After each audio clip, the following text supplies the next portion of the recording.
प्रिय छात्रों, एक प्रयास चैनल पे आप सबका स्वागत है। माइक्रो कंट्रोलर लेक्चर के श्रृंखला को आगे बढ़ाते हुए मैं आज आप सबके साथ 8051 के पिन डायग्राम के ऊपर डिस्कशन करूंगा। तो जैसा कि आप जानते हैं 8051 में कितने पिन की आईसी होती है। 8051 हमारा 40 pin dual inline package IC होता है। पिछले जो आर्किटेक्चर हम लोगों ने रीड किया था उसमें हम लोगों ने देखा था कि इसमें 4 पोर्ट्स होते थे। How many ports? There are 4 number of ports. Port 0 होता था, जो कि आप इस स्ट्रक्चर में देख सकते हैं, पोर्ट 0। फिर अगर आप देखें तो पोर्ट 1 आपको दिखाई देगा। फिर आप देखें तो पोर्ट 2 आपको दिखाई देगा, और फिर आप देखें तो पोर्ट 3 आपको दिखाई देगा। इट मीन्स दैट 4 पोर्ट्स वहाँ पे होते थे। हर पोर्ट कितने बिट का था? 8 बिट। यहाँ पे भी 8 बिट के लिए डिफरेंट 8 पिन्स डिफाइंड हैं। तो टोटल कितने पिन्स हो गए? 32। इट मीन्स दैट 30, ये जो हमारे पास 40 पिन का जो आर्किटेक्चर है, इस 40 पिन में 32 पिन किसके लिए रिजर्व्ड हैं? वेरियस पोर्ट्स जो हमारे पास हैं उनके लिए। हर पोर्ट का अपना एक इंडिविजुअल फंक्शनैलिटी होता है। जैसे पोर्ट 1 की बात करेंगे तो पोर्ट 1 क्या है हमारा? एज ए इनपुट आउटपुट की तरह यूनिवर्सली काम करता है हमारा। पोर्ट 3 की बात करें अगर यहाँ पे, तो पोर्ट 3 हमारा जो है वो इनपुट आउटपुट की तरह तो काम करेगा ही, साथ में आपका ये जो पिन नंबर 10 से लेकर के 17 तक का जो ये पोर्ट डिफाइंड है आपका, ये वाला नहीं, इसका तो अलग फंक्शन है। तो ये जो पोर्ट 3 आपका डिफाइंड है, इस पोर्ट 3 में इसके अलावा भी इसकी फंक्शनैलिटी होती है, जैसे डाटा रिसीव करना, ट्रांसमिट करना, इंटरप्ट सिग्नल्स को हैंडल करना, टाइमर प्रोवाइड करना, रीड करना, राइट करना मेमोरी को। तो वो काम पोर्ट 3 में इनपुट आउटपुट के अलावा भी काम होते हैं, वो है।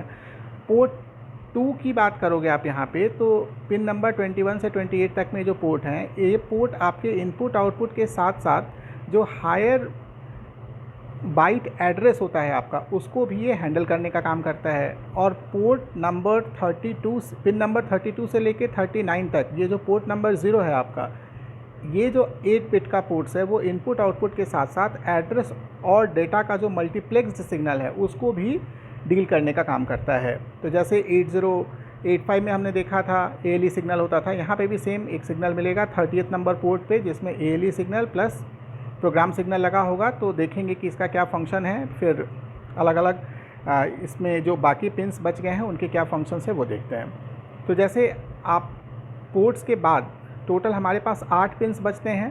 तो सबसे पहले उन 8 पिन्स में से चर्चा कर लेते हैं कि जो 20th नंबर पिन होता है वो सर्किट के लिए ग्राउंड पिन होता है, और 40 नंबर पिन क्या होता है? पावर सप्लाई पिन होता है प्लस 5 वोल्ट का। उसके अलावा एक 9 नंबर पिन होता है जो कि रीसेट पिन होता है। फिर एक 29 नंबर पिन होता है जो कि प्रोग्राम स्टोर्ड इनेबल पिन बताता है, जो एक्सटर्नल मेमोरी को कैसे रीड करना है, कब राइट करना है, वो चीज़ PSEN बताता है आपका। फिर एक्सटर्नल मेमोरी को जब हैंडल करना है तो एड्रेसेस वगैरह देने पड़ेंगे, तो उसके लिए एक्सटर्नल एड्रेस को हैंडल करने के लिए पोर्ट 0 और पोर्ट 2 से कैसे एड्रेस और डेटा आपका निकलेगा, उसके लिए आपका क्या है? पिन नंबर 30 पे ALE और प्रोग्राम बार सिग्नल दिया हुआ है। और फिर एक सिग्नल है आपके पास EA signal plus VPP signal, वो 31st नंबर पिन पे है। तो आइए अब देखते हैं कि इंडिविजुअल, और साथ में 2 पिन्स और आपके पास एक्स्ट्रा हैं, एक्सटाइल 1 और एक्सटाइल 2, जो कि एक्सटर्नल जो हमारे पास ऑसिलेटर डिवाइसेस हैं उससे द्वारा सिस्टम क्लॉक कैसे दिया जाएगा, उसके लिए पिन नंबर 18 और 19 आपके लिए बताया गया है। ठीक है, तो अब पिन समझने के बाद आइए देखते हैं इंडिविजुअल पिन की फंक्शनैलिटी क्या है। तो एक और स्ट्रक्चर इससे पहले देख लेते हैं कि ये आपके पास 8051 का स्ट्रक्चर है, जो पिन डायग्राम हमने अरेंज करके आपको दिखाया था। अब ये थोड़ा सा उस तरह से अरेंज नहीं है, फंक्शनैलिटी वाइज अरेंज किया गया है। जैसे आप यहाँ देख सकते हैं कि सबसे ऊपर आपके पास ये 2 पिन एक्सटाइल 1 एक्सटाइल 2 क्या है? एक्सटर्नली जो क्रिस्टल ऑसिलेटर है उससे कनेक्टेड पिन्स होते हैं। PSEN 29 नंबर पिन से, ALE 30 नंबर पिन से, EA बार 31st नंबर, और रीसेट जो है आपका वो 9 नंबर पिन से है। फिर पोर्ट 3 पोर्ट जो 3 है आपका, पिन नंबर 10 से लेकर के 17 तक वो वेरियस फंक्शंस जैसे receive, transmit, interrupt 0, interrupt 1, timer 0, timer 1, write bar, read bar signals. फिर उसी तरह से पोर्ट 2 8 पिन्स जो हैं आपके पास, उससे पहले एक पावर सप्लाई पिन भी है यहाँ पे, और यहाँ आपके पास ये ग्राउंड पिन और ये पावर सप्लाई +5 वोल्ट का पिन हो गया। फिर उसी तरह से पोर्ट 2 जो यहाँ पे है उसमें A8 से लेकर के A15 के बीच में डिफरेंट 8 पिन्स हैं, वो बताए गए हैं कि इनपुट आउटपुट के अलावा ये हायर बाइट एड्रेस जो होते हैं उनको भी हैंडल करता है। फिर पिन 1.0 से लेकर के 1.7, मतलब पोर्ट 1 जो है आपका जिसमें 8 पिन्स लगे हुए हैं वो एज ए इनपुट और आउटपुट की तरह ही सिर्फ काम करते हैं। और साथ में पिन नंबर 32 से लेकर के 39 तक के जो पिन्स हैं जिसमें पोर्ट 0 कनेक्टेड है, P0.0 से लेकर के 0.7 तक, जो कि पोर्ट 0 के 8 पिन्स हैं, उनसे इनपुट आउटपुट के अलावा एड्रेस डेटा सिग्नल यहाँ पे क्या है, मल्टीप्लेक्स फॉर्म में भी रहते हैं, जिनको डीमल्टीप्लेक्सिंग करने का काम कौन करता है, तो ALE सिग्नल जो यहाँ पे 30 नंबर पिन पे है वो करने का काम करता है। तो आइए हम लोग देखते हैं इंडिविजुअली कि कौन कौन से पिन किस तरह से काम करते हैं, थोड़ा और डिटेल में देख लेते हैं। तो अगर पिन नंबर 1 से लेकर के 8 नंबर पिन तक की बात करें तो each of this pins can be configured as input and output की तरह बनाए गए हैं। Port 1 is an 8-bit bidirectional input port and internal pull ups and Schmitt trigger inputs. Port 1 pins that have once written in them pulled high by the internal pull-ups that can be used as a input। ठीक है, तो port 1 से लेकर के 8 तक जो है उसको वो बाई डायरेक्शनल पिन्स हैं जो कि सीमेट ट्रिगर इनपुट से कनेक्टेड रहते हैं, वो एज ए इनपुट आउटपुट की तरह काम करते हैं। पिन नंबर 9 की बात करते हैं तो वो क्या है कि रीसेट सिग्नल से कनेक्टेड है, RST पिन है। रीसेट में क्या होता है कि अगर इसकी वैल्यू 1 होगी तो जो भी सिस्टम में डेटा होगा, जो भी उस प्रोसेसर में, उसको क्या करेगा, इरेज करने का काम करेगा, रीसेट करने का काम करेगा। और अगर इसकी वैल्यू 0 होगा तो वो क्या करेगा, शुरू से प्रोग्राम को एग्जीक्यूट करेगा। मतलब RST logical 1 on this pin stops microcontroller work and erases the content of most register. By applying logical 0 to this pin, the program starts execution from the beginning। शुरू से स्टार्ट कर देगा अगर वो 0 है तो। In other words, a positive voltage pulse, आप ये समझ सकते हैं कि अगर एक पॉजिटिव पल्स वोल्टेज मतलब 1 दिया जाए on this pin, resets the microcontroller को रीसेट कर देगा। फिर पिन नंबर 10 to 17 आपको मैंने बता ही दिया है कि pin number 3 similar to port 1 input output की तरह काम करेगा ही। Each of this pin serves as a universal input output की तरह तो सब काम करेंगे। Besides all of this have alternative functions, तो कुछ अल्टरनेट फंक्शंस भी है जो मैंने आप लोग को ही बताया था। तो कौन कौन से वो अल्टरनेट फंक्शंस हैं, तो अल्टरनेट फंक्शंस ये पिन 3.0 से 3.7 तक देख सकते हैं। 3.0 जो है receive data from serial port से करेगा, TXD का मतलब transmit data from serial port हो जाएगा। उसके बाद INT 0 जो है एक्सटर्नल इंटरप्ट 0 हो गया, INT 1 एक्सटर्नल इंटरप्ट 1 हो गया, फिर T0 हो गया timer counter 0 external input, T1 जो हो गया टाइमर काउंटर 1 एक्सटर्नल इनपुट को देगा। फिर WR बार का मतलब क्या हुआ, external data memory with strobe हो जाएगा, और RD बार का मतलब क्या हो जाएगा, external data memory read strobe. ठीक है, तो ये आपके पिन नंबर 3 के वेरियस फंक्शंस है इंडिविजुअल पिन्स के, मतलब receive data, transmit data, interrupt 0, interrupt 1, timer 0, timer 1, write bar, read bar signals. अब पिन नंबर 10 और 11 की बात कर लेते हैं। तो पिन नंबर 10 और 11 पे क्या लगा हुआ था आपके पास। अब एक एक इंडिविजुअली पिन की बात करें। अब जैसे एक तो पिन हमने बता ही दिया आपको कि पिन नंबर 10 पे RXD लगा है, TXD लगा है, फिर इस तरह से 17 तक अलग अलग पिन्स है। फिर इंडिविजुअली उन्होंने पिन बुक में पिन की चर्चा की गई है कि these are 2 separate data lines, one for transmission के लिए इस्तेमाल होता है और दूसरा किसके लिए इस्तेमाल होगा, डेटा रिसीव करने के लिए, है ना। और external access to the serial port is achieved by connecting to this. और कोई अगर एक्सटर्नल डेटा को ट्रांसमिट या रिसीव करना है आपको, तो उसके लिए क्या करना पड़ेगा, रिसीवर और ट्रांसमीटर डेटा लाइन को एक्टिवेट करके रखना पड़ेगा। वही इस पूरे में इंटायर में बताया गया है ना। फिर उसके बाद पिन नंबर 18 और 19 की बात कर लेते हैं। तो पिन नंबर 18-19 क्या कहता है कि पिन नंबर 18-19 पे क्या लगा है, ऑसिलेटर पिन लगा हुआ है। Internal oscillator input and output pin ये लगा हुआ है। A quartz crystal which determines operating frequency is usually connected to this pins. इसमें क्या होता है, ऑपरेटिंग फ्रीक्वेंसी जो चाहिए प्रोसेसर को क्वार्ट्ज क्रिस्टल के थ्रू जो मिलता है वो कनेक्टेड रहता है इस पिन के थ्रू। Instead of quartz crystal miniature ceramic resonators can also be use as a frequency stabilization. अब जैसे कभी मान लीजिए कि क्वार्ट्ज क्रिस्टल अवेलेबल नहीं है तो फिर सिरेमिक रेजोनेटर्स का भी इस्तेमाल किया जाता है फ्रीक्वेंसी स्टेबलाइजेशन के लिए माइक्रो कंट्रोलर के केस में, पिन नंबर 18, 19 के ऊपर, एक्सटेल 1 और एक्सटेल 2 के ऊपर। अगर पिन 20 की बात करें तो ये पिन क्या है, हमारा ग्राउंड पिन है।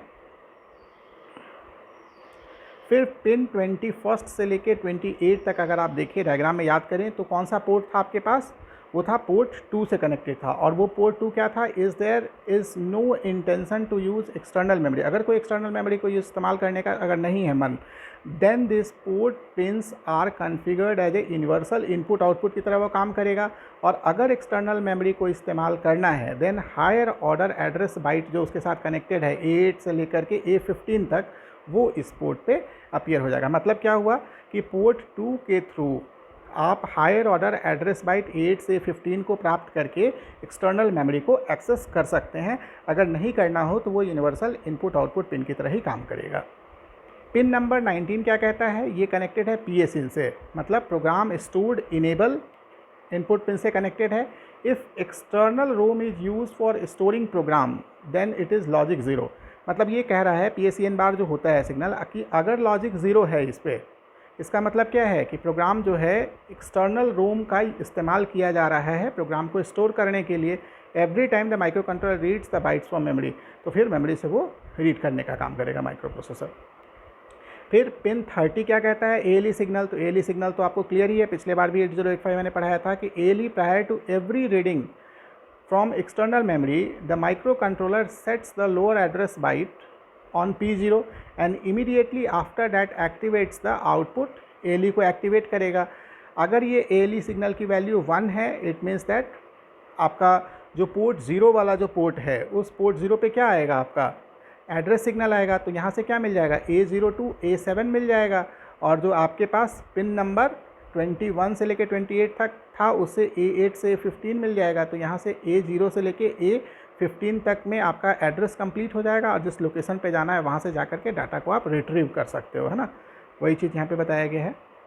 फिर पिन नंबर 31 क्या है आपका, पिन नंबर 31 कहता है by applying logical 0 to this pin, port 2 and port 3 are used for data and address transmission regardless if there is a internal memory और नॉट।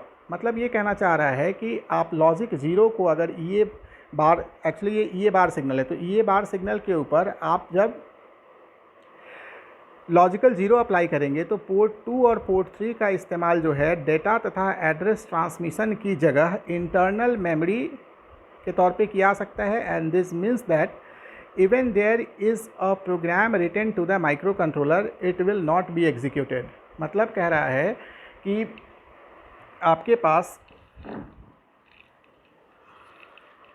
जो ये बार पिन है वो एक्सटर्नल एक्सेस इनपुट पिन है आपके पास में, जो कि एक्सटर्नल मेमोरी इंटरफेसिंग को इनेबल और डिसेबल करने के लिए मुख्य रूप से इसका इस्तेमाल किया जा सकता है। वही कह रहा है यहाँ पे कि by applying logical 0 to this pin, अगर इस ये बार पिन पे लॉजिकल 0 को अप्लाई किया जाए तो P2 and P3 are used for data and address transmission. तो P2 और P3 पोर्ट का इस्तेमाल डेटा तथा एड्रेस ट्रांसमिशन के लिए किया जा सकता है। इफ़ देयर इज़, मतलब regardless if there is internal memory और नॉट, चाहे इंटरनल मेमोरी हो या ना हो। दैट मीन्स दैट, इसका मतलब क्या हुआ, even there is a program written to the microcontroller, microcontroller में भले ही प्रोग्राम लिखा हुआ हो, it will not be executed, वो एग्जीक्यूट ही नहीं होगा। तथा the program written to external ROM is use instead, उसकी जगह पे क्या इस्तेमाल होगा, जो एक्सटर्नल रोम में जो प्रोग्राम लिखा हुआ है उसका इस्तेमाल होगा यहाँ पे। By applying logical 1 to the EA pin the microcontroller will use both memories, first internal then software external. और अगर इस पर 1 लिखा हुआ है तो पहले क्या करेगा, माइक्रो कंट्रोलर के इंटरनल मेमोरी में जो प्रोग्राम लिखा हुआ है वो एग्जीक्यूट होगा और फिर उसके बाद जो आपका एक्सटर्नल मेमोरी है उसके प्रोग्राम को भी एग्जीक्यूट करेगा। और अगर 0 है तो इंटरनल को यूज़ ही नहीं करेगा, सिर्फ और सिर्फ एक्सटर्नल मेमोरी का प्रोग्राम को एग्जीक्यूट करने का काम करेगा। फिर पिन नंबर 32 से लेकर के 39 नंबर पिन तक की बात करें तो यहाँ पे क्या होता है, पोर्ट 0 वाला जो पोर्ट है वो है जो कि मल्टीप्लेक्स्ड पोर्ट होता है आपका। एक तो similar to port 2 if external memory is not used, अगर एक्सटर्नल मेमोरी का इस्तेमाल न किया जाए, these pins can be used as universal input और आउटपुट। अगर आप ALE वाला पिन को अगर इस्तेमाल ना करें और पोर्ट 2 वाला जो हायर ऑर्डर एड्रेस बाइट है उसका इस्तेमाल ना हो, तो ये सिंपली क्या करेगा, इनपुट आउटपुट पोर्ट की तरह काम करेगा। अदरवाइज में क्या करेगा ये कि एड्रेस A0 से A7 जब आपका ALE पिन हाई रहेगा तो ये देगा, अदरवाइज अगर लो रहेगा तो क्या देगा, डेटा बस दे देगा, डेटा सिग्नल्स देगा। When logical 0 is applied to the ALE pin. फिर अगर 0 है तो डेटा आएगा और अगर 1 है तो एड्रेस जाएगा, है ना। फिर पिन नंबर 40 लास्ट पिन क्या कहता है कि VCC power supply of +5 volt. तो पिन 40 पे पावर सप्लाई +5 वोल्ट अप्लाई किया जाएगा। तो इस तरह से ये हमारे टोटल 40 पिन्स हैं जो कि माइक्रो कंट्रोलर के पिन डायग्राम में पढ़ना था। तो उम्मीद है आप सब लोग को ये समझ में आ गया होगा और आप सभी लोग अपने नोटबुक में, चाहे इंग्लिश या मैंने हिंदी में भी सब चीज़ों को बता दिया है, तो आप हिंदी में ही आप सब चीज़ों को नोट करेंगे अपने नोटबुक से। और मिलते हैं फिर अगले वीडियो लेक्चर में, तब तक आप इन सब को नोट कर लीजिए। धन्यवाद।